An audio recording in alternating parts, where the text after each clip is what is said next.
todos los museos y todos los proyectos expositivos que Lina produce, y ahí trabaja como conservadora y restauradora, y tiene muchísimo trabajo porque pues a ella le toca justamente la conservación preventiva en los espacios expositivos que Lina realiza. Ella ve los reportes de condiciones, hace la elaboración de soportes, de montaje, de embalajes especializados, y por supuesto acompaña las exposiciones a nivel nacional e internacional. Tiene una muy amplia experiencia en el comisariado internacional. También ha coordinado las exposiciones como La Sociedad y el Tiempo Maya en el Museo del Oro de Bogotá y el Parque Explora de Medellín, Colombia, y la exposición colombiana Oro Sagrado, Arte Prehispánico en Colombia en el Museo Nacional de las Culturas aquí en la Ciudad de México. Desde 2014 ella trabaja directamente en la licenciatura del ENCRIM, dando esta materia de conservación preventiva y manejo de colecciones. Impartió un curso de actualización de museos en 3 sedes nacionales durante el 2014, que organizamos conjuntamente para hablar del tema de conservación preventiva. Impartió un curso de conservación preventiva en el 2019 en La Parota, en el Cencropam, y también en La Parota. Coordinó el primer foro de discusión de la conservación preventiva y su impacto en museos y exposiciones, como parte de la reunión de restauradores de museos de la coordinación, y coordinó el diplomado de comisariado y manejo de colecciones que el ENCRIM preparó en 2016 y 2017, en donde el INBA también participó de manera aleatoria, pero estaba pensado para que los comisariados tuvieran como la perspectiva desde la arqueología, la historia y el arte. Fue coordinadora de la maestría de museología y de la especialidad de museografía en el ENCRIM durante unos meses en 2017, un semestre, y coordinó justamente lo de La Parota que ella diseñó de manera puntual. Invitaba a diferentes profesionistas para ir completando esto. Pues lleva muchos años impartiendo conferencias sobre justamente la conservación preventiva, y adaptarte a las realidades de la conservación, porque esa es otro de los grandes retos de esta área. Agradezco mucho, Frida, que hayas aceptado mi invitación y la invitación de la Secretaría de Turismo y Cultura del Estado de México, porque pues la verdad es muy importante para nosotros. Hemos impartido un curso un poco hablando de las experiencias, desde qué son las colecciones, cuáles son sus manejos, cuál es el espíritu de la colección y qué es lo que debe de ir trastocando desde el Facility Report, el Long Form, todos estos procedimientos internos para generar estándares. Se ha discutido mucho diferentes temáticas y me da mucho gusto darte la bienvenida, además de que somos muy amigas y me siento muy orgullosa de ello. Muchísimas gracias, Frida. Bienvenida. Usted cedo la palabra. Muchas gracias. Al contrario, un gusto estar con todos ustedes y gracias por la invitación, Mac. Voy a tratar de irme más o menos rápido porque ya hoy en la mañana, ayer estuve como puliendo la presentación y dije, es exactamente el tiempo que yo quiero tardarme, ¿no?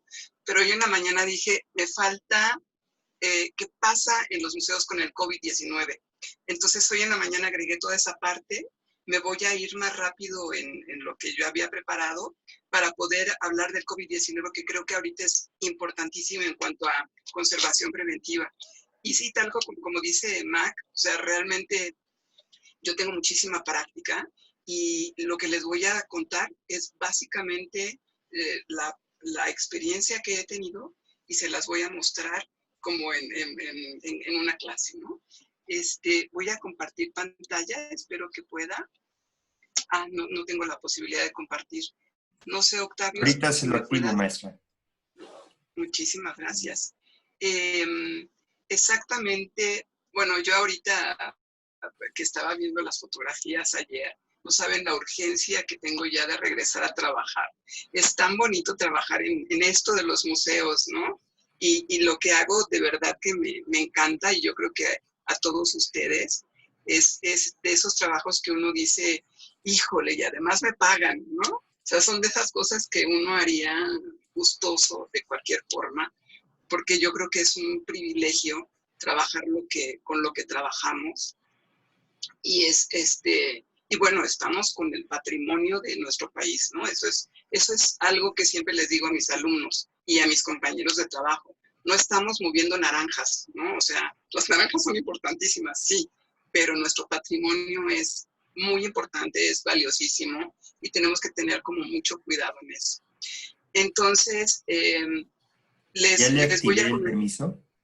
Muchas gracias. Muchas gracias. Entonces, les digo que me voy a ir un poquito rápido al principio y espero, y después ya tendremos tiempo de platicar y de decir algunas, les van a surgir muchísimas dudas, pero vamos a tratar de todas esclarecerlas, ¿no?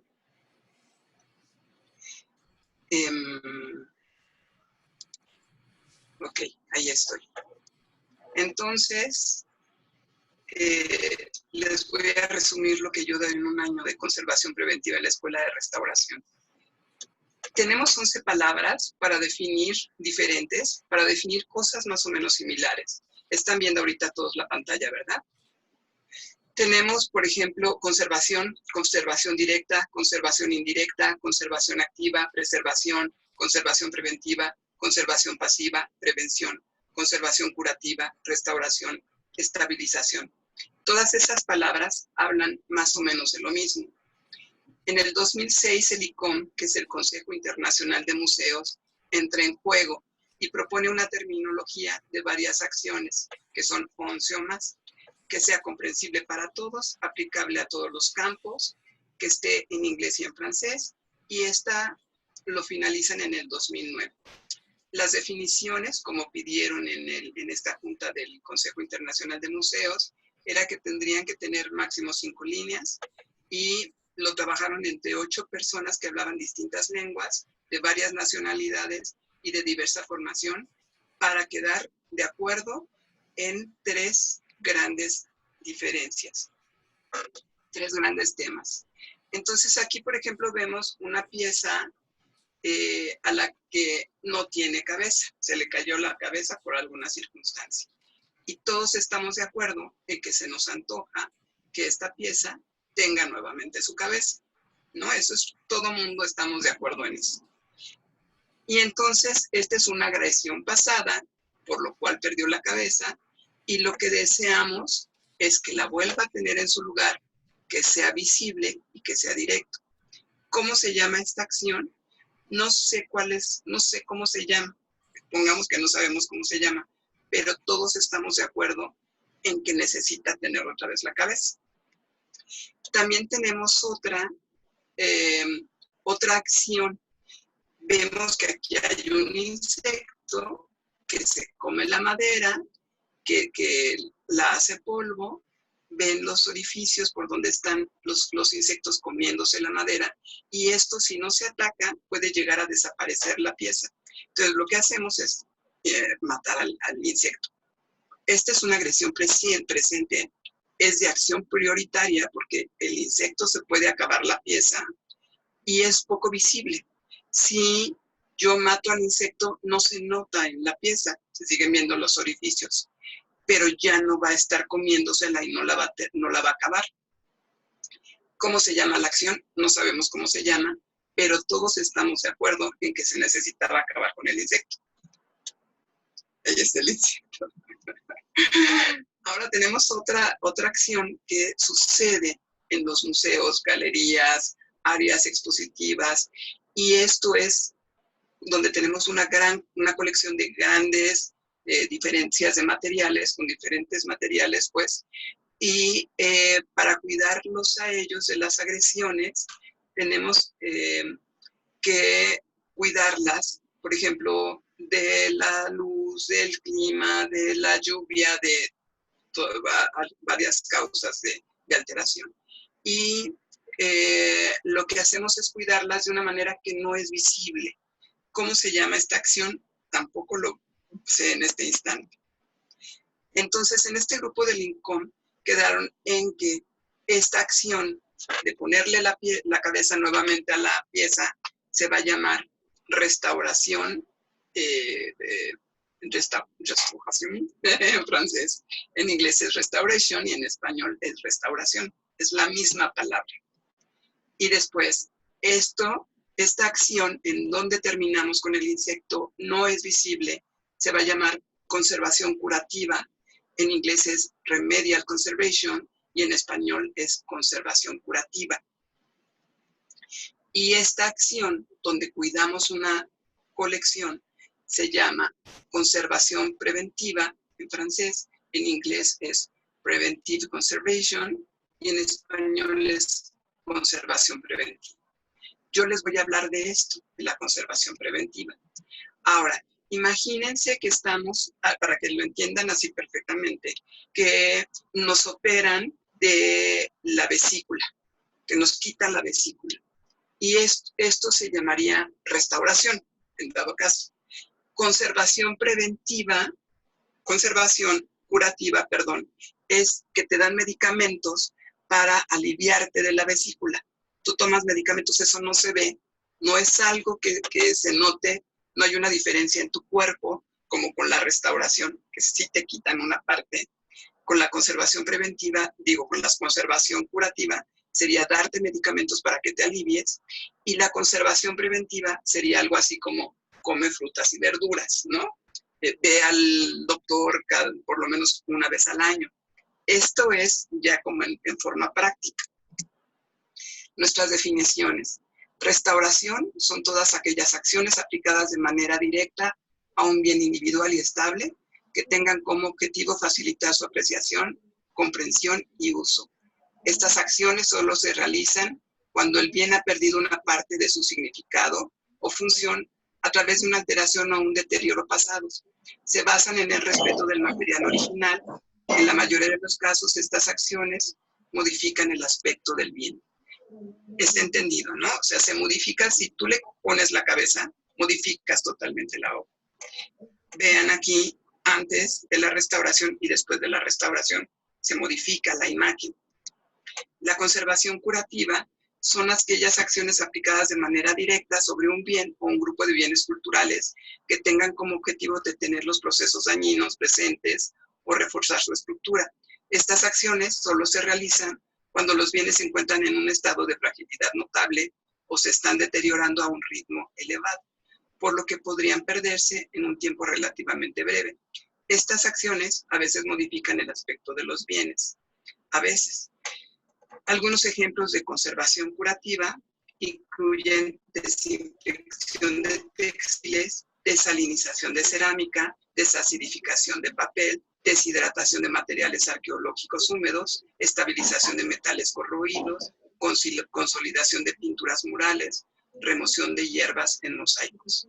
Lo que estamos haciendo ahí es fumigar con hidrógeno. Es una fumigación que no modifica la estructura de la obra y que no es dañina ni para el medio ambiente ni para las personas. Conservación preventiva. Bueno, la conservación curativa también le llamamos conservación únicamente. Y la conservación preventiva son todas aquellas medidas y acciones, perdón, no puedo leer porque tengo aquí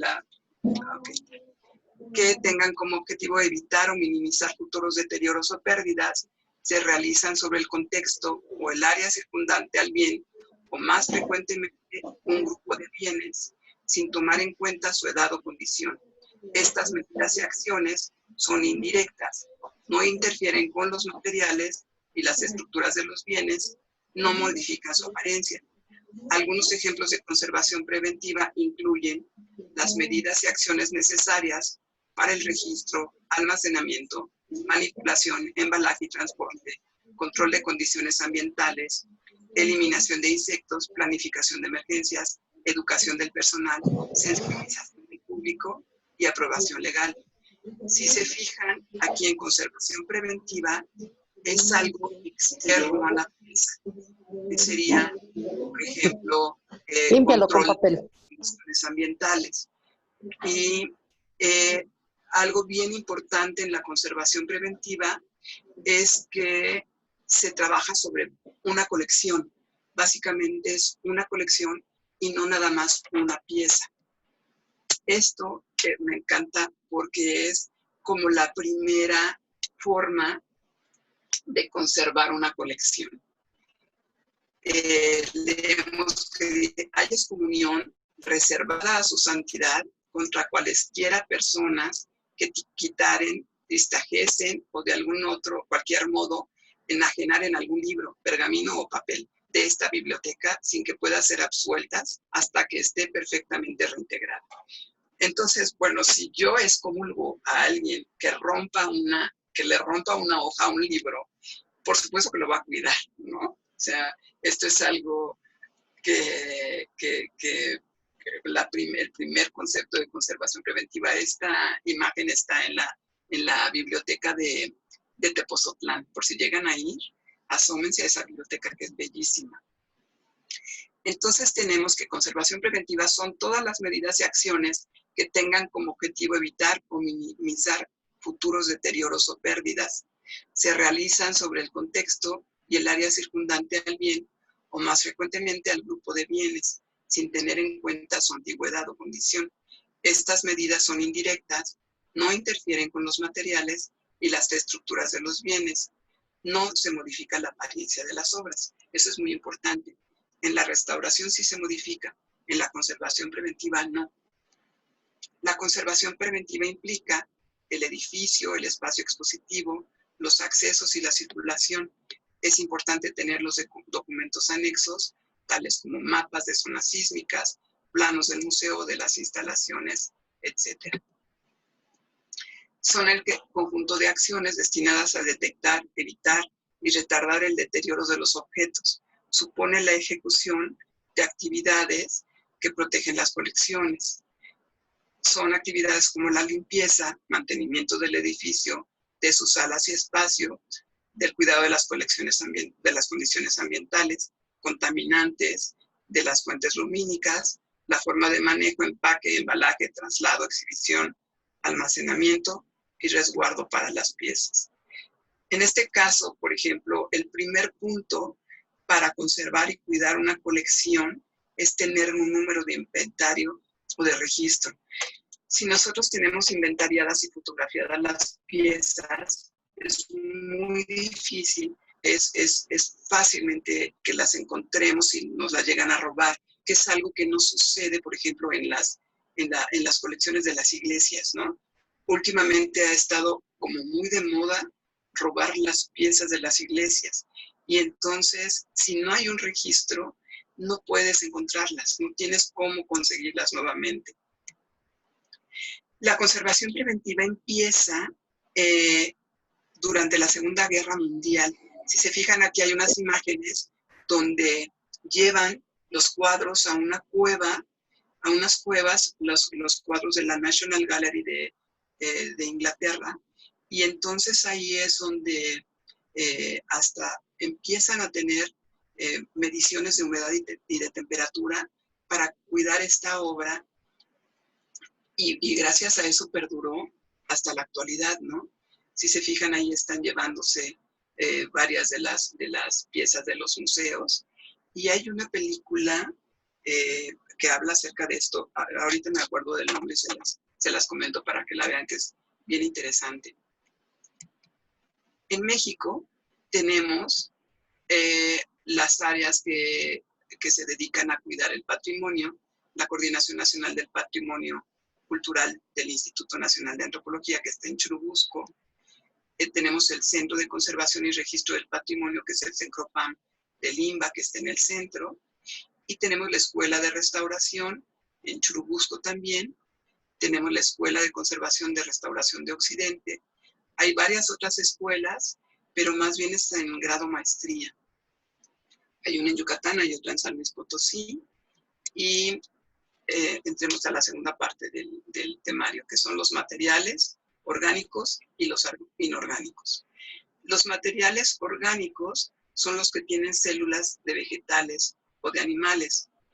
Estos son, por ejemplo, códices, textiles, madera, cestería, plumas. Tenemos material inorgánico, que son, esto es bien interesante, que a mí se me hizo muy raro saberlo hasta hace unos 2 años, no lo sabía. Los plásticos son material orgánico. Esto es increíble, ¿no? Los plásticos vienen del petróleo, entonces, como tal, son orgánicos y son muy fácilmente deteriorables, curiosamente. Los materiales inorgánicos son los que no proceden de células animales o vegetales o relacionadas con el carbón. Por ejemplo, los metales, la cerámica, la piedra, el vidrio, el metal. Y hay materiales mixtos, que son los formados de materiales tanto orgánicos como inorgánicos.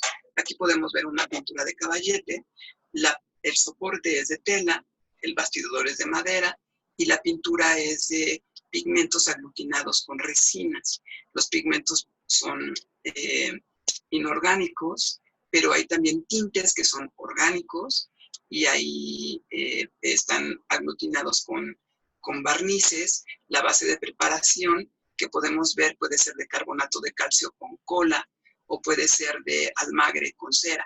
Entonces, tenemos una gran cantidad de objetos que tienen materiales mixtos, por ejemplo, pintura de caballete, escultura policromada, mobiliarios. Ahora, y depende de cómo sean estos materiales, va a ser su forma de comportarnos con ellos dentro de un museo, por ejemplo. El edificio como contenedor de colecciones. Las características del inmueble que se relacionan con las colecciones son ubicación y orientación geográfica, características y estabilidad estructural. Entonces, como podemos ver, aquí está el Museo del Desierto en Coahuila, que está en una zona desértica, muy seca, y tenemos también al Museo de San Juan de Ulúa, Veracruz, que está en una zona completamente húmeda, donde se llega a tener hasta el 100% de humedad relativa, y si pueden ver, está adentro del mar. Y la piedra con la que está construida son restos de conchas, restos de material marino, que son de cal. Y entonces, como está dentro del mar, por capilaridad, la humedad sube y se penetra en todos los muros. Entonces, también nos importa saber en los museos la descripción del entorno aledaño al inmueble, el tipo de inmueble, si es contemporáneo, colonial, o etcétera, la descripción de las edificaciones colindantes, la descripción exterior e interior del inmueble y su estado de conservación, la humedad, temperatura, ventilación. Y en el clima tenemos que hay factores determinantes en las características de cualquier clima, que son las que deben analizarse conjuntamente. La generación de un determinado clima depende de la interacción de varios factores. Humedad y temperatura, hay muchas condiciones que influyen en esto. Por ejemplo, la latitud geográfica, altura con respecto al nivel del mar, la cercanía de las costas, la topografía, vegetación, dinámica del viento, etc. Hay efectos del deterioro arquitectónico derivados de la acción de la humedad y la temperatura. Por ejemplo, los efectos por trabajo mecánico de los materiales. Hay desarrollo de microorganismos. Por ejemplo, los microorganismos se forman en las paredes norte o en las oriente. Ahora no recuerdo, pero tienen que ver con la iluminación sobre las paredes. Entonces, si tú sabes hacia dónde está ubicado tu museo, puedes saber en qué pared van a aparecer los líquenes, por ejemplo, y tú sabrás en dónde vas a darle más mantenimiento. También esto puede ser la activación de ciclos salinos en materiales pétreos y cerámicos. Y las fuentes de humedad de los edificios serían el nivel freático, que es la capa de agua subterránea próxima a la superficie del suelo, aguas dispersas por precipitación fluvial, ríos, tuberías, etcétera, o filtraciones a través de fisuras, grietas, faltantes menores en techos y muros.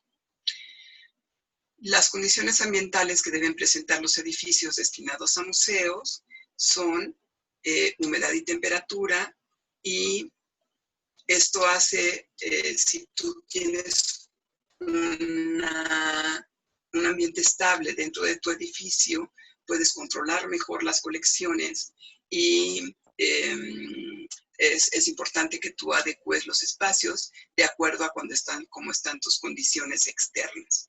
Tenemos distintos tipos de edificios, como son estos que son construidos ex professo para hacer museos, y en los cuales, por ejemplo, el Museo de Antropología es de verdad una obra de arte, porque tiene como todas las condiciones precisas para cuidar las colecciones. Tenemos, por ejemplo, el Museo Soumaya, que está hecho para ser museo también, el Museo de Arte Moderno, que está en Chapultepec, que también es una obra muy bueno, además de que es de mis museos favoritos por la edificación y la obra que contiene. Es importante saber también que el bosque hace una especie de control climático, de control ante la contaminación, y estos edificios, por ejemplo, los modernos tienen una alta conductividad térmica, tienen poca porosidad, vemos que son muchos vidrios, tuvieron un alto consumo energético en su elaboración, pero tienen también mayor tolerancia a los movimientos. Tienen un alto coeficiente de dilatación y tienen muchas juntas. Esto hace, por ejemplo, que en los sismos no tengan tanto daño como edificios antiguos.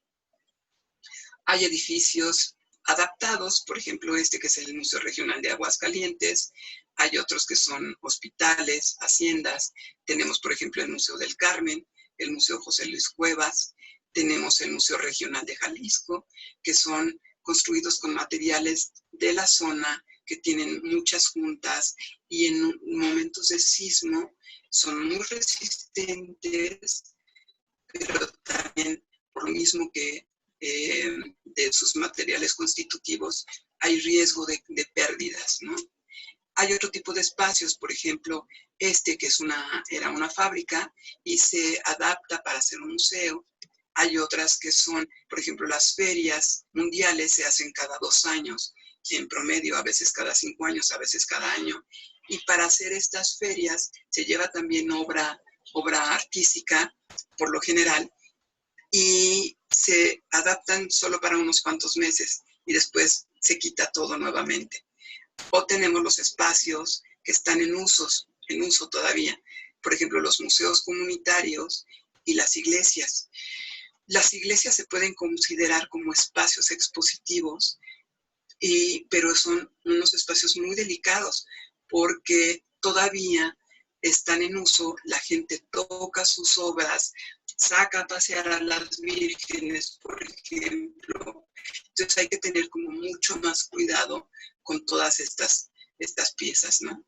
Y además la importancia de que los feligreses tienen tanta esperanza en esta obra, ¿no?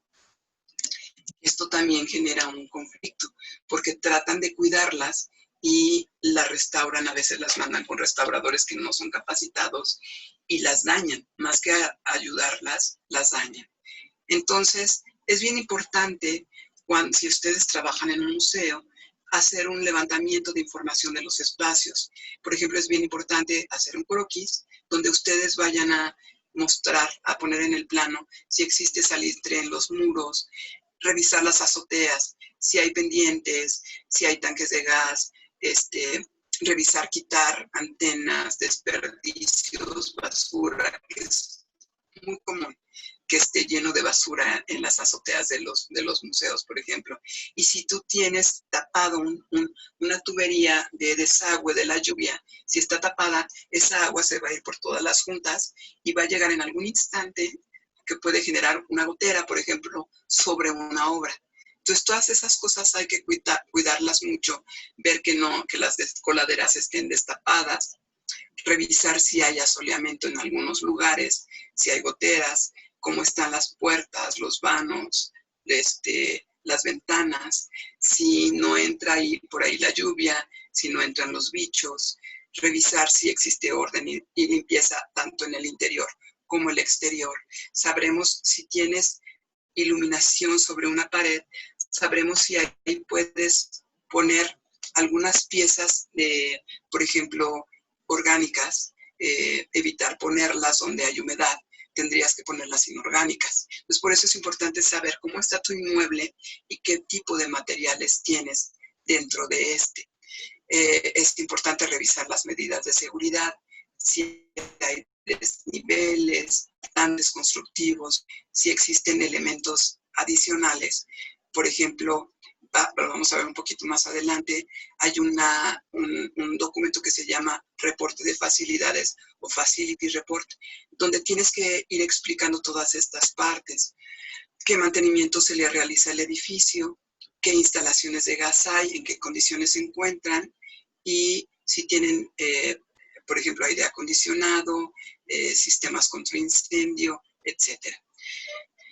Entonces, estos facility reportes o reportes de facilidades son estos, quizá ustedes ya los han llegado a ver, en donde tienen información muy específica sobre nuestro museo y muy especiales de riesgo, por eso nadie la debe de saber, porque también dicen cada cuánto se cambian los policías, por ejemplo, qué conexiones tienen para la seguridad, para las cámaras, dónde están colocadas. Entonces son muy delicadas, pero si ustedes tienen un Facility Report, pueden ir viendo, como palomeando, lo que necesitan. No es nada más para saber con lo que cuentan, sino lo pueden usar ustedes como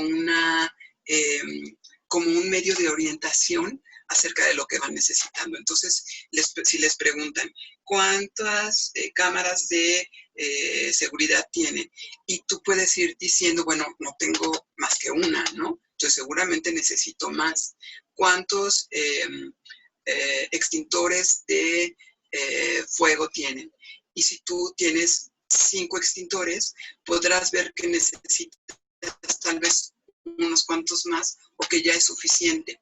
Pero esto es como importante porque si tú vas a hacer un préstamo de colección, necesito saberlo yo como conservadora, necesito saber con qué frecuencia limpian las piezas, qué personal está capacitado para realizar, abrir cajas, hacer embalajes, si se come o no se come dentro del edificio. O sea, todo eso es como muy importante para yo poderte prestar colección o no prestártela. Y eso se hace mucho cuando se prestan exposiciones a distintos museos, tanto en el interior como en el exterior del país, ¿no? Los factores y efectos de deterioro de las colecciones. Tenemos que hay factores externos, que son los elementos que causan las alteraciones junto con otros, o los elementos internos, los agentes internos, que son los que desde adentro del objeto hacen daño desde la física, la química y la biología de la obra. Esta es una pintura de Caballete contemporánea. La pintura contemporánea, como ustedes saben, es una forma de expresión muy libre. Entonces no tienen el control que se tenía antes, en la época colonial, por ejemplo, sobre los materiales que se usan. Entonces estos se pueden dañar de una manera muy fácil por la misma estructura interna de los materiales. Entonces ellos muchas veces ponen temple con óleo, con barro, y todo esto químicamente no se lleva, es como mezclar agua con aceite, se tienen que separar en algún instante y esto genera este tipo de problemas.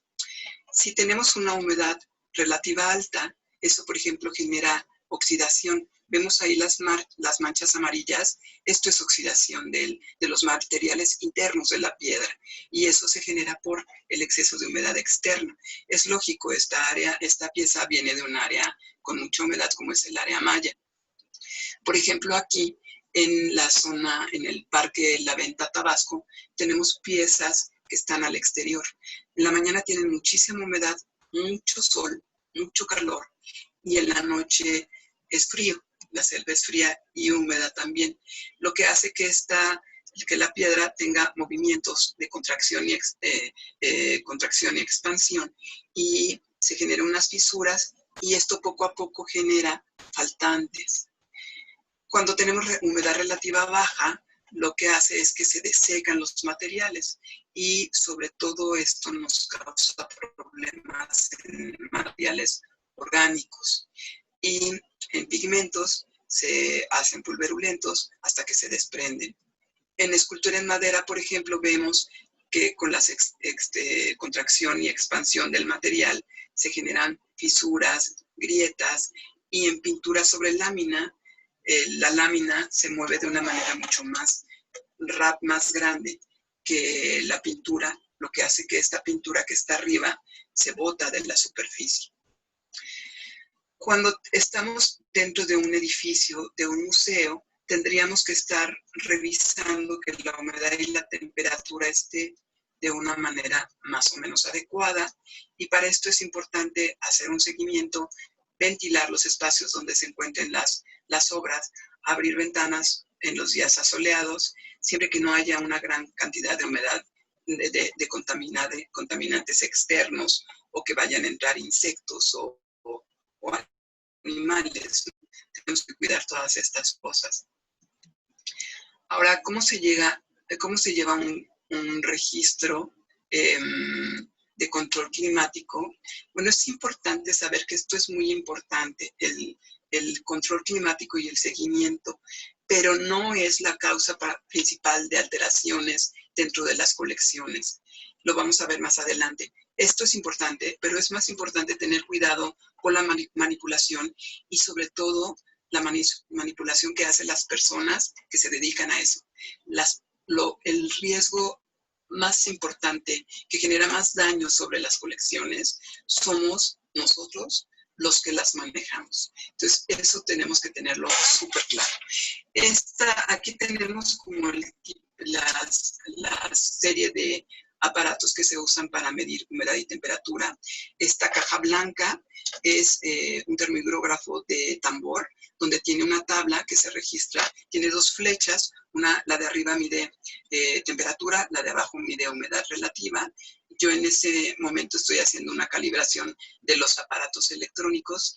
Los grandes se ponen sobre la pared, los blancos grandes, las cajitas se ponen sobre la pared y los pequeños se ponen en las vitrinas.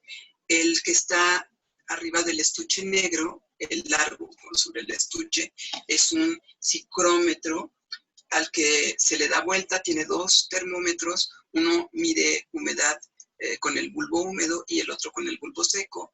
Se saca un promedio de todas las mediciones que me da y se revisa con la tabla psicrométrica, que es esta gráfica que está sobre la mesa, y con eso hago que todos los aparatos estén calibrados a la misma humedad y temperatura, ya que los tengo manejando, que han estado trabajando durante 3-4 días en la misma humedad y temperatura, ya los empiezo a repartir a las distintas salas para saber, yo sé que están midiendo exactamente lo mismo y sé que me van a medir exactamente la humedad y temperatura que tengo en mis distintas áreas del museo.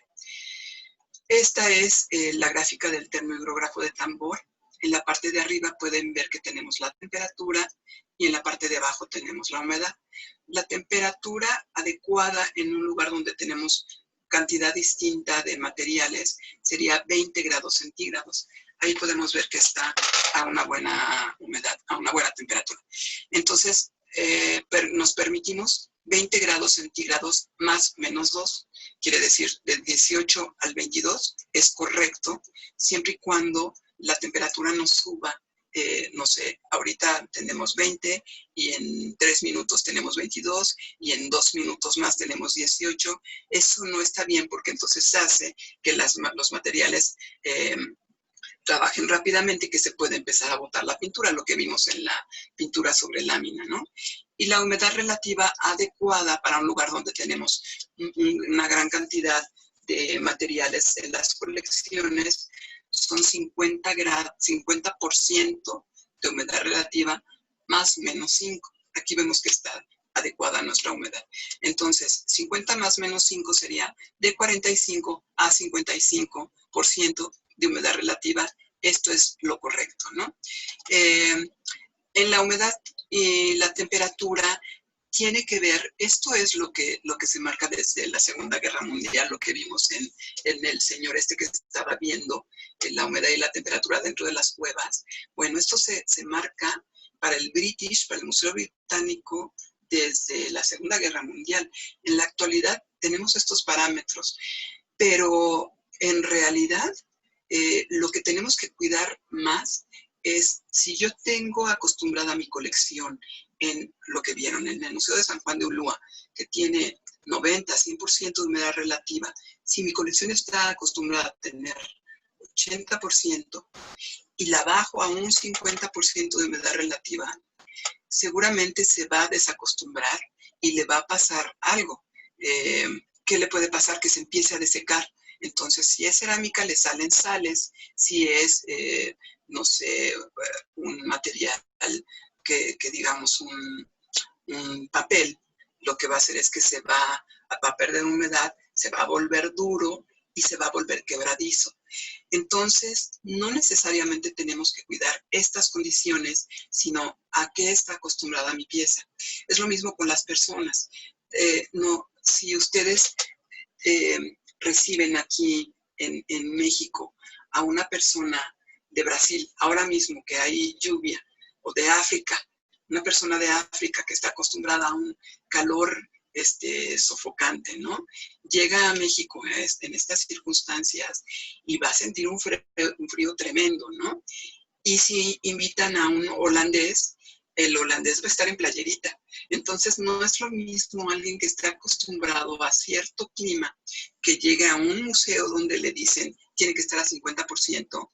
Y yo lo que hago es más bien ver de dónde viene. Si mi colección viene del Museo Regional de Yucatán, donde tienen 80% de humedad relativa, no lo voy a poner a 50% de humedad relativa y está acostumbrado, no sé, hasta 28 grados centígrados, no lo voy a bajar a 20 grados de temperatura con 50% de humedad. Más bien le voy a dar 22 hasta 25 grados de temperatura con humedad del 60%, por ejemplo. O sea, va a ser como ni tú ni yo. O sea, no lo ponemos ni como está el museo, ni como tú tienes las condiciones. Porque también hay que pensar en el confort del visitante, que es más o menos 50 y 20. Esta es una información a partir de los aparatos electrónicos. A mí me salen unas gráficas y yo voy analizando cada uno de los días, ¿no? ¿Qué pasó? ¿Cuándo abrieron las puertas? ¿Cuándo cerraron? ¿Hubo visitas? ¿No hubo visitas? ¿Lavaron el piso? ¿No lavaron el piso? ¿Llovió ese día? ¿No llovió ese día? Esta es otra gráfica a partir de los datos de un aparato en la pared, por ejemplo. Yo puedo ir midiendo qué sucedió durante toda la semana, durante todo el mes. Yo puedo saber cuándo encendieron el aire acondicionado, a qué hora encendieron el aire acondicionado. O sea, a mí no me engañan, de repente me dicen, no, el aire acondicionado está día y noche. Yo veo estas gráficas y digo, por supuesto que no, tú apagaste el aire acondicionado a las 6 de la tarde, ¿no? Entonces, eso es como bien importante para hacer un seguimiento. Necesitamos vitrinas especiales de acuerdo a la colección. Hay veces en que se necesitan vitrinas abiertas, a veces se necesitan vitrinas cerradas, a veces necesitamos vitrinas climatizadas. Es muy difícil tener las condiciones ambientales en un museo estables siempre. Creo que hay muy pocos museos que tienen aire acondicionado y condiciones estables. Por ejemplo, el Museo Nacional de Antropología no tiene sistema de aire acondicionado, tiene una climatización natural. En la sala de temporales del Museo de Antropología sí tiene flujo de aire por medio de máquinas. Pero cuando necesitamos unas condiciones muy especiales dentro de lo que hacemos es poner una vitrina y entonces sí, cuidamos un códice dentro de una vitrina, por ejemplo, y todo lo demás puede estar controlado, abriendo puertas, cerrando puertas, haciendo que circule el aire. Ahora, por ejemplo, si necesitan tener control climático dentro de una vitrina, para eso se usa gel distintos tipos de gel de sílice adentro de vitrinas totalmente selladas. Tenemos, por ejemplo, que en la parte exterior del Museo de Antropología teníamos 72% de humedad relativa, con 15, casi 16 grados centígrados, y adentro de la vitrina teníamos 19.3 grados centígrados con 50% de humedad relativa. En la parte del museo teníamos 19.3 con 54 de humedad relativa. ¿Se fijan? Dentro de la vitrina climatizada, estabilizada, perdón, tenemos 50 de humedad relativa, afuera tenemos en la sala 54% y en el exterior 72% en ese mismo momento. Entonces es importante tener como estos cuidados. ¿Qué es el sílica gel? Esos paquetitos que están allá arriba a la derecha, que vienen en las bolsas con los tenis, con la comida, con las tortillas de harina, por ejemplo. Esos son sílica gel. También hay otros desecadores comerciales que venden en Walmart, que son para abrirlos y dejarlos en los closets y que absorben toda la humedad. Estos son muy buenos para esas cosas, pero nunca para nuestras colecciones, porque estos sueltan cierta cantidad de materiales que pueden ser dañinos para nuestra obra, sobre todo si están dentro de una vitrina, que sería como un topper. O sea, si tú metes algo, un vapor dañino adentro de un tupperware, pues eso se concentra y daña lo que tienes ahí dentro. También hay unos tipos de cel que son con indicadores, sirven mucho para climas muy húmedos. Por ejemplo, cuando tienes un material que es azul y cuando se empieza a llenar de humedad se vuelve rosa. Entonces tú ya sabes que lo tienes que cambiar o desecar. Estos son más o menos caros, pero lo que se puede hacer es ponerlo al sol extendido y se vuelve a poner azul y lo vuelves a usar. Lo vuelves a usar mucho. Y también hay unos materiales reguladores que absorben y otorgan humedad. Son los de la derecha abajo. Esos son carísimos. Son de distintas marcas, Rapid Pack, Adsorb, no sé, son muchas marcas, son muy, muy caros, pero son muy eficientes, porque si yo quiero una vitrina con 40% de humedad, compro la cantidad necesaria para que esa vitrina esté al 40%. Son muy caros, pero se pueden volver a usar, se pueden reciclar muchas veces. Entonces, conviene, y esos son, por ejemplo, los que nos piden para exposiciones internacionales, siempre nos piden esas marcas. Y hay unas vitrinas climatizadas que son como si estuvieran aire acondicionado adentro, pero son igual carísimas, y si se te llega a descomponer ese aparato, puedes causarle más daño a la obra que lo que generas al estarla cuidando. Por ejemplo, decían de unas momias que están en España, que les cuesta más estar controlando la vitrina climatizada que estar cuidando a la momia, ¿no? Entonces, a veces sale más caro el caldo que las albóndigas. Tenemos también vitrinas de seguridad con vidrios blindados o con alarmas. Y bueno, pasemos a iluminación. La iluminación se divide en natural y en artificial. La natural es la del sol y tiene radiaciones invisibles que son ultravioleta e infrarrojo. Pasa lo mismo que nosotros, que con nuestra piel. Los rayos infrarrojo y ultravioleta nos dañan sin que nos demos cuenta.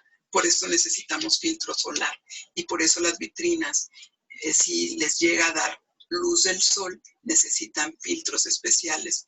La luz infrarroja lo que genera es calor y el calor no daña tanto como la luz ultravioleta, pero el calor sí deseca.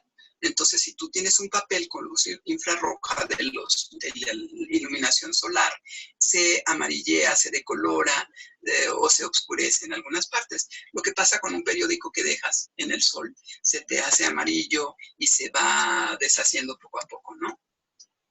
¿Qué tenemos que hacer? No exponer las piezas a los rayos del sol, evitar que la luz entre directamente por las ventanas hacia las piezas, evitar luminarias incandescentes, que serían las luminarias incandescentes, serían, por ejemplo, los focos con los que se calientan las carnitas, ¿no? O sea, si sirven para calentar carnitas, imagínense qué le puede pasar a una pieza de cestería o a un códice. O sea, maltrata muchísimo, ¿no? Entonces, ahora lo que se pueden colocar filtros ultravioleta que se ponen también en los coches, por ejemplo, es bueno saberle la asesoría de algunas empresas especializadas. Y ahora en los museos ya es muy común usar LEDs. En mi época, por ejemplo, no había LEDs, era imposible tener una control lumínico a 50%, a 50 luxes, por ejemplo, porque no había las posibilidades. Ahora son bastante económicos los LEDs y no hacen ningún daño. Este es, por ejemplo, una iluminación natural en el Museo LACMA de Los Ángeles y entra muchísima luz por las ventanas, pero tienen filtros. Yo hice la medición, no entran más de 50 luxes por ahí. La iluminación artificial hay que cuidar, hay que evitar que esté dentro de las vitrinas, lo ideal es que esté fuera. Y a veces, en una ocasión a nosotros nos pasó que teníamos una pieza y estaba con luces perfectas de LEDs, pero la cajita donde tenía la conexión estaba con mucho calor. Entonces nos estaba generando calor adentro de la vitrina. Entonces esto siempre hay que cuidar por eso, tener todos estos elementos externos. Este es un ejemplo de la iluminación, una muy buena iluminación que hicieron en el castillo de Chapultepec, los museógrafos de la exposición de Chimali. Se fijan, estas piezas tienen pluma de colibrí, son de plumaria del siglo XVII. Son impresionantemente delicadas, son plumas de colibrí sobre papel y después están pegadas con cera. Entonces, si yo tengo una iluminación muy fuerte, voy a dañar las plumas. O puedo hacer que se derrita la cera, por ejemplo, y que se despeguen las plumas. Y estas piezas ya no existen. Con una iluminación muy bien hecha, vean qué linda lucen los colores de las plumas, el color tornasoleado del colibrí. Entonces, no nada más es por conservación, sino cómo van a ver nuestra obra los visitantes y sacarle todo el provecho a estas colecciones, ¿no? No nada más ponerlas y ya. Entonces, por ejemplo, este es un chimali del siglo XVI, que son de las pocas piezas plumarias que existen todavía en México, junto con en el mundo, ¿no? Junto con el penacho de Moctezuma, por ejemplo. Y lo que hicimos, o sea, vean qué lindo montaje, se puede ver por los dos lados, pero también había que cuidar mucho la iluminación y el clima, ¿no? La humedad y la temperatura, porque aquí sí, si tienes una mala humedad y una mala temperatura, se empiezan a torcer los materiales y se pueden llegar hasta perder, son delicadísimos, entonces hay que tener como todo el control. Importantísimo, los flashes de los celulares no dañan la obra. Y eso, estos por ejemplo son unos luxómetros que se compran muy económicos en Steren. Si tienen ustedes, trabajan con obra sensible en un museo, inviertan en uno de ellos. Lo que podemos permitir para materiales orgánicos son máximo 50 luxes. Entonces, para plumaria teníamos 25 luxes para la plumaria, para el chimali, ¿no? Y con 25 luxes la gente podía ver bien la obra, porque ahora tenemos una tecnología muy, muy buena. Pero, bueno, volviendo a lo de los flashes, aquí hicimos un ejercicio en el Syncropam, en la clase que di. Pusimos el medidor de luxes y todos juntos, que eran, no sé, 20 personas, todos juntos pusieron su flash al mismo tiempo, ¿no? O sea, 1, 2, 3 y sacaron la fotografía con flash y lo más que llegó fue 85 y fue así como en el instante del flash. Entonces, si ustedes se ponen a preguntar a quienes han viajado al Museo del Louvre, a la Mona Lisa, dan permiso de que la Mona Lisa la tomen con fotografías con flash y en la mayoría de los museos del mundo. Aquí no, y deberíamos de cambiar esa situación porque no hace daño.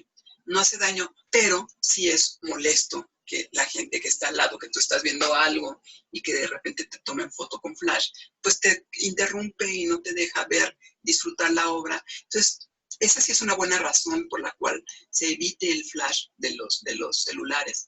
Los flashes en general son LEDs, te dañan muy poco y se hizo un análisis dentro de los museos, en el Museo de Arte Moderno de Nueva York.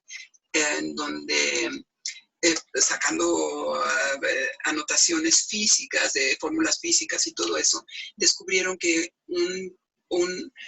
que si toda la gente que asiste a ver una exposición tomara fotografías con flash, equivaldría a un día más de iluminación de museo, como si tuvieran luz normal de museo. O sea, realmente un día más no significa gran cosa. Pero si tú tienes luz solar, eso sí deteriora muchísimo la obra. Entonces, si tú tienes unas buenas condiciones lumínicas dentro de tu sala expositiva, no tienes por qué preocuparte por la luz de los flashes, ¿no? Contaminación atmosférica. Sobre todo en esta ciudad tenemos muchísima contaminación, bueno, yo creo que ya en todas las ciudades de todo el mundo, ¿no? Y esto genera abrasión, por ejemplo, hay sustancias ácidas que degradan de forma química los materiales constitutivos de las piezas, sobre todo si son orgánicas. ¿Y cómo podemos hacer que esto se evite? Bueno, asegurarnos que exista una buena circulación de aire, se pueden instalar bastidores con telas, manta de cielo, por ejemplo, en las ventanas, evitas que entren insectos, evitas que entren partículas grandes a las salas y que se depositen sobre las piezas, utilizar vitrinas para objetos sensibles y, por ejemplo, si tienes aire acondicionado, poner filtros para distintos contaminantes. Por ejemplo, aquí son filtros del aire acondicionado que se tienen que limpiar periódicamente y cambiar los filtros, ¿no?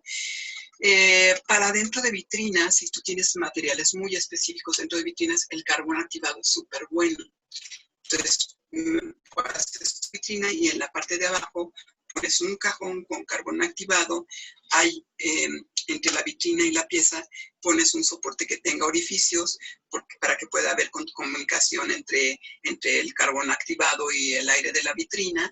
Y este carbón activado sirve como lo que usamos en los filtros de agua, ¿no?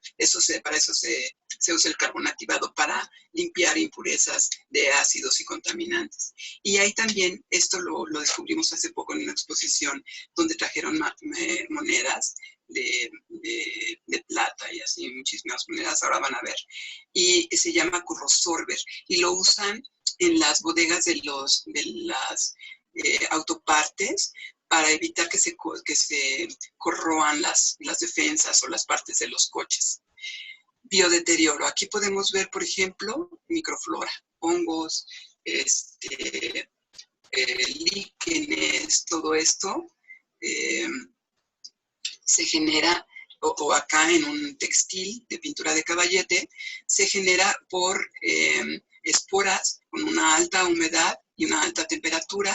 Tenemos insectos, por ejemplo, en la madera y, increíble, ¿no? Nido de insectos, una pieza de piedra. Esta es una pieza que venía de Veracruz. O sea, para que vean lo difícil que es, sobre todo en áreas climáticas con alta humedad, tenemos este tipo de ataque tan fuerte.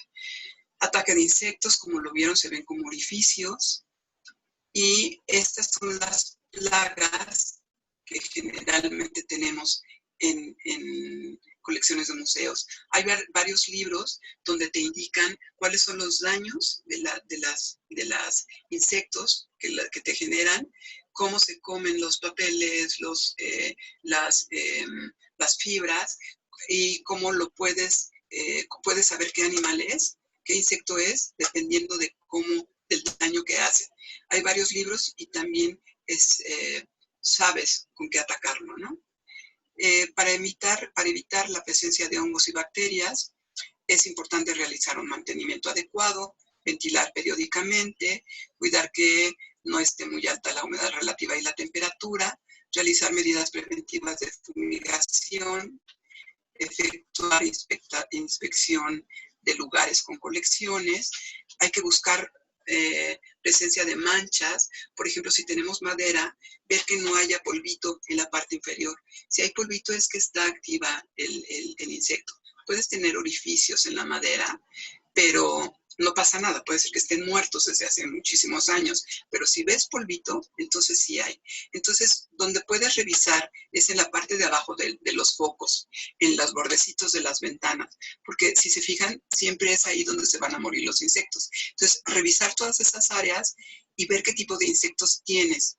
Estos, ver qué es y si es dañino para tus colecciones, inmediatamente llamar a una empresa especializada o al restaurador al que más confianza le tenga, ¿no? Tendrán que tener cuidado que los depósitos de basura que siempre se estén limpiando, que no haya basura depositada, que no haya nidos de animales, que no haya zonas de alimentos cerca de las colecciones, ver dónde están almacenados los objetos, que no haya ingreso de agua, que no les caigan goteras, pues si no tener piezas sobre el piso, siempre tenerlos un poco arriba para evitar este tipo de riesgos. No limpiar las piezas con paños húmedos, esto es bien peligroso y eso generalmente se le ocurre a las personas de limpieza, o sea, como que limpian todo y después también limpian los cuadros, ¿no? Y eso puede generar un daño enorme.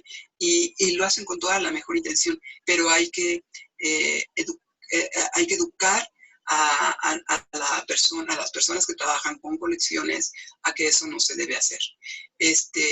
Evitar plantas dentro de las áreas expositivas, evitar poner mallas en las ventanas, por ejemplo, limpiar periódicamente las molduras o lugares donde se puede estancar el polvo.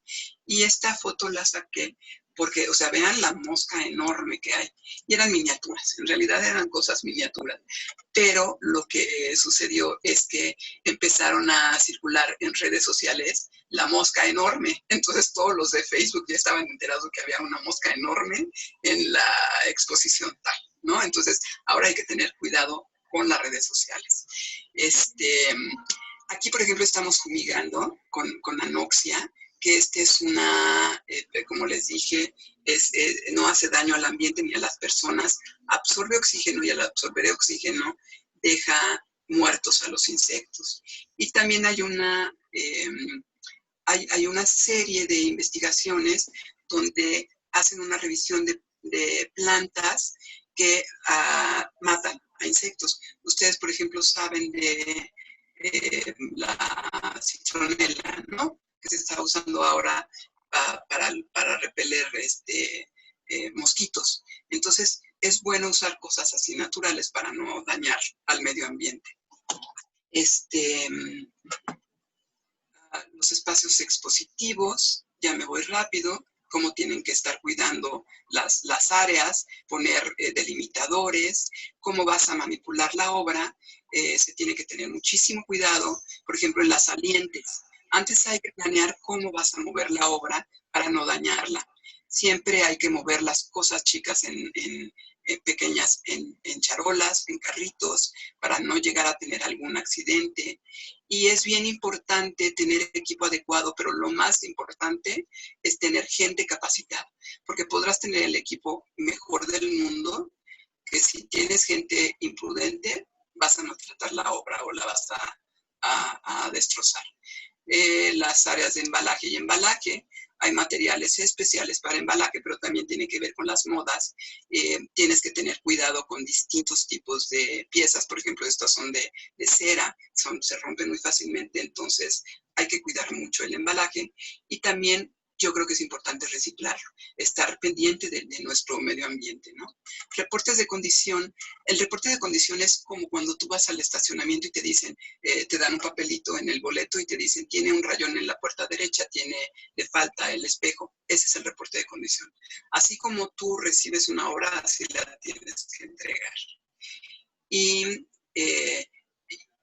Y bueno, cuidar cómo haces la revisión de los objetos. Hay unos formatos especiales, los montajes y las bases. Por ejemplo, aquí, cuidar de no rayar los objetos, ver que realmente estén firmes, sobre todo en zona sísmica, que es en la que estamos nosotros, hasta mover los soportes para ver que no se te vaya a caer. Y aquí, por ejemplo, en la parte derecha se ve un contramolde para que no se mueva para nada esa pieza tan pesada. Y aquí en la cabeza olmeca, por ejemplo, se ponen cuñas para evitar que en algún instante se llegue a mover. El área de resguardo de colecciones es importante también tenerlas como ordenada, limpia, nunca comer en esas áreas. Y el mantenimiento. En esta parte, por ejemplo, había un chicle sobre una escultura del Museo Británico, ¿no? Entonces, está revisando que estas cosas no lleguen a suceder. Ahora, gestión de riesgos, desastres naturales, terremoto, temblor. Ustedes saben que hace poco se quemó un museo en Brasil, se quemó Notre Dame, se quemó la Santa Veracruz. Entonces, todo esto hay que tener como mucho control sobre nuestros espacios para tener control sobre nuestras colecciones. Vean aquí, por ejemplo, el Parque Villahermosa, que a mí lo que me causó mucha ternura es que la gente tenía que protegerse de ellos, pero fueron a proteger a su obra, ¿no? Las intervenciones inadecuadas. Una intervención inadecuada puede generar más daño que siglos sobre esa pieza, ¿no? Ustedes supieron el escándalo del caballito, que lo restauraron mal, una empresa contratada para eso exactamente. Entonces, pues evitar que estas cosas sigan sucediendo. Ahora en los museos ya se está tratando de hacer, bueno, a partir del 19, por ejemplo, aquí en lo que estaban haciendo en Bolivia era hacer como un simulacro de qué hacer si hay un incendio, qué hacer si hay un sismo, qué hacer. Y, por ejemplo, hay piezas, ya es obligación en los museos tener como tus uniformes especiales para alguno de estos siniestros.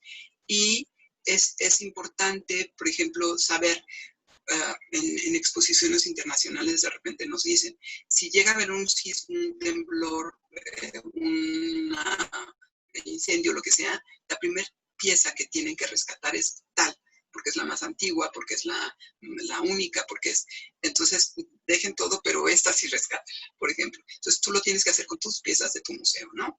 Y ver quién es el responsable que puede hacer esto.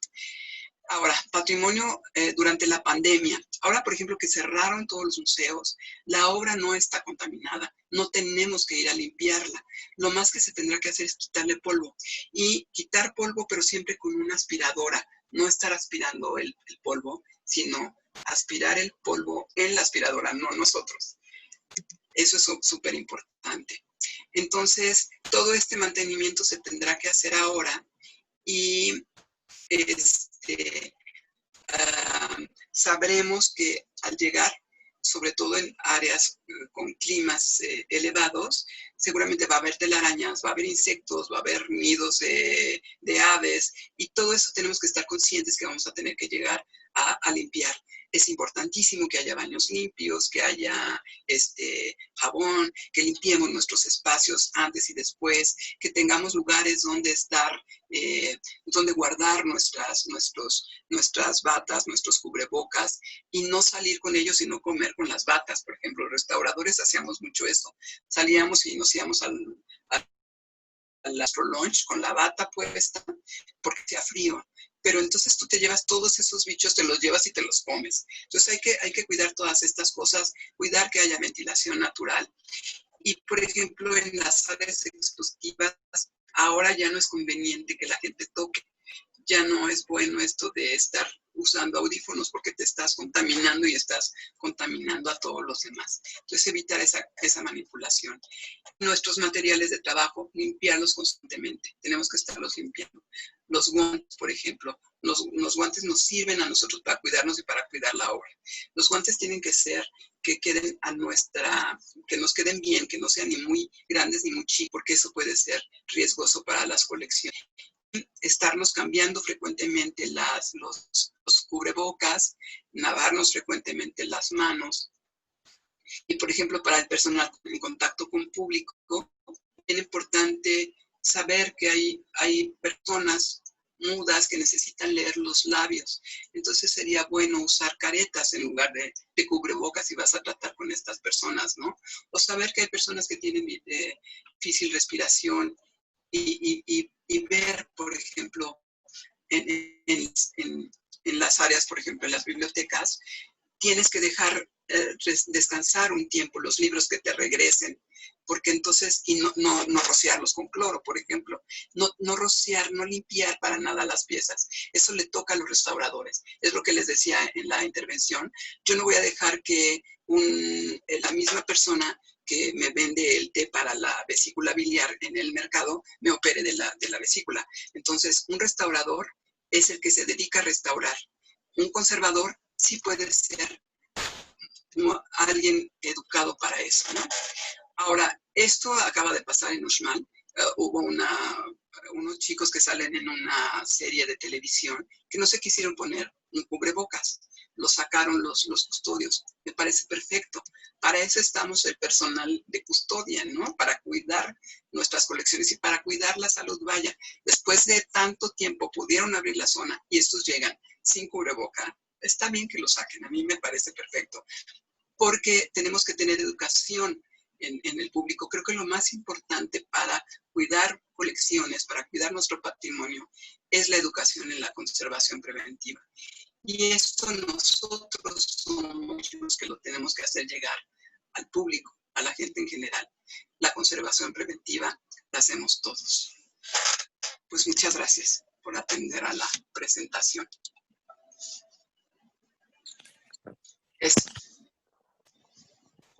Hola, pues muchísimas gracias, Frida. Creo que vimos un panorama súper amplio de la conservación preventiva en todos los aspectos, dando tips justamente, y pues me parece como un cierre de todo lo visto durante todo el curso desde otra visión de la conservación y no solo de la gestión, que es mi campo de desarrollo.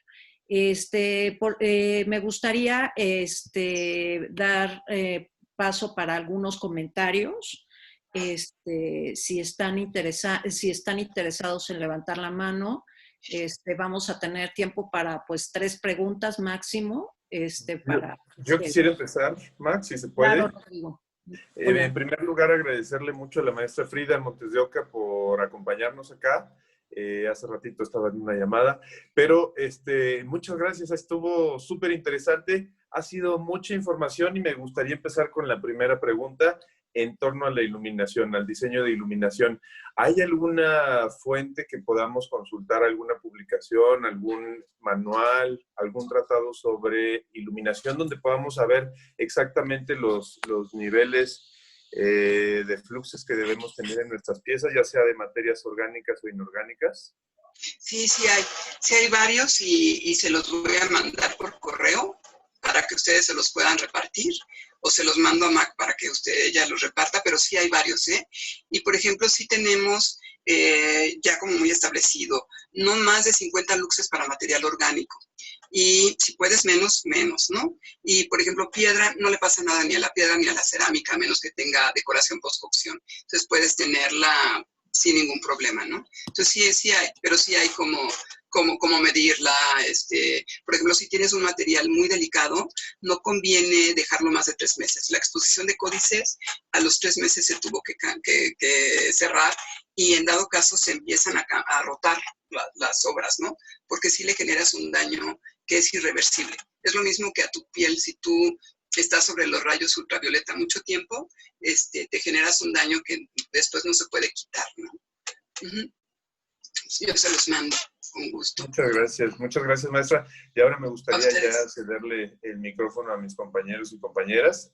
Si alguien quiere hacer uso de la voz, nada más que levanten su mano y aquí Octavio les dará la palabra. Rodrigo, yo soy del Museo de Ciencias Naturales, maestra, quisiera solamente hacer una pregunta muy específica. Si para cuidar taxidermias en pues, un museo histórico que usaba naftalina, alguien nos dijo que ya no se debe usar, ahorita mencionaba el carbón activado. Entonces, para la taxidermia, ¿qué es lo más recomendable para su conservación? Taxidermia es delicadísimo, es súper difícil. Difícil tarea la de usted. El carbón activado es básicamente para absorber contaminantes, no es para insectos. Pero, por ejemplo, hay libros que le estaba comentando donde, sí, la naftalina, eso ya no, eso es súper dañino, ¿no? Pero sí bolsitas, usan bolsitas, por ejemplo, en las bibliotecas, no pegados a los libros, de clavo de olor, por ejemplo, ¿no? Y con eso se evitan como que haya insectos ahí cerca que se puedan comer. No junto, que no vayan a tocar a los insectos, pero sí por ahí cerca, ¿no? En las esquinas de las salas. Y sí, revisar que no tengan ningún polvito, que no haya otros insectitos ahí cerca que se los puedan comer.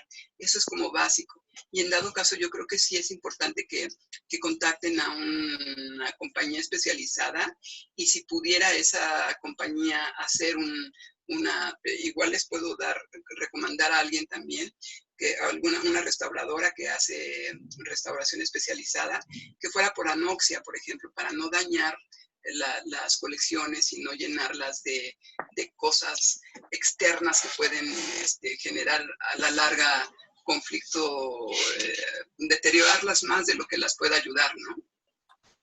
Perfecto, Y muchísimas aparte de la taxidermia, a veces en los montajes anteriores clausuraban la vitrina totalmente y entonces se volvían como microclimas, ¿no? Que también es uno de los problemas que tienen normalmente, ¿no? La falta de ventilación del material orgánico también, ¿no? En efecto, sí. Sí, que eso genera que se pudran, ¿no? Que se pudran y que desaparezcan. Entonces sí es conveniente tener vitrinas con un poquito de ventilación, por ejemplo, no totalmente selladas. Sí. Juan también quería hacer una pregunta.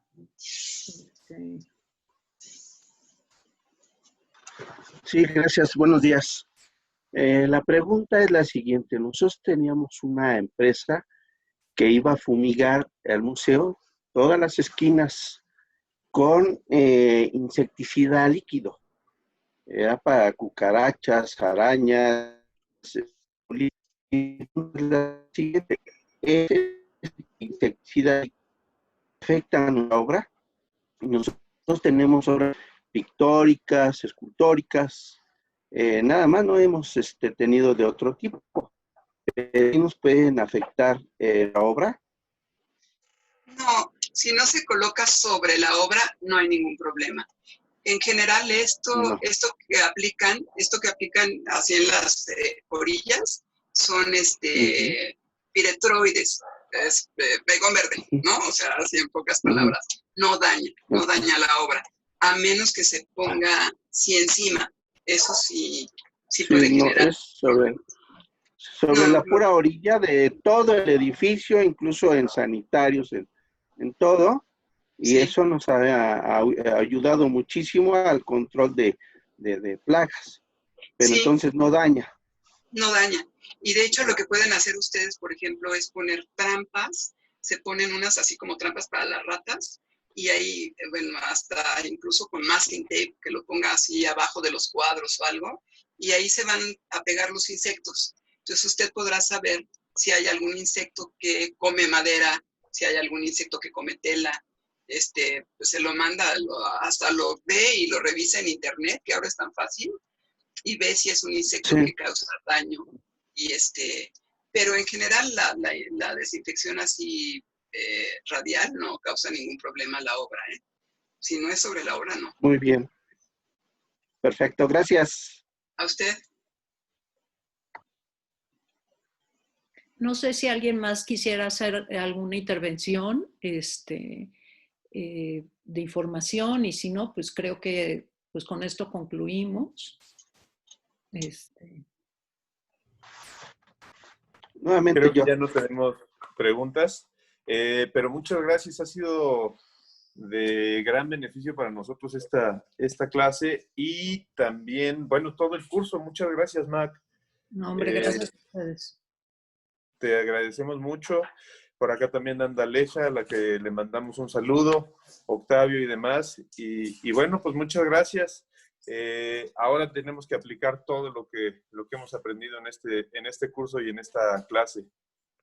Pues espero que haya servido de una inducción pues ya más profesional, con los estándares y todas las cargas de trabajo que les va a implicar a ustedes, ir realizando justamente estos protocolos de los que hablábamos, de la importancia de ir diseñando sus propias estrategias de conservación preventiva y de manejo de colecciones. Estamos aquí a sus órdenes.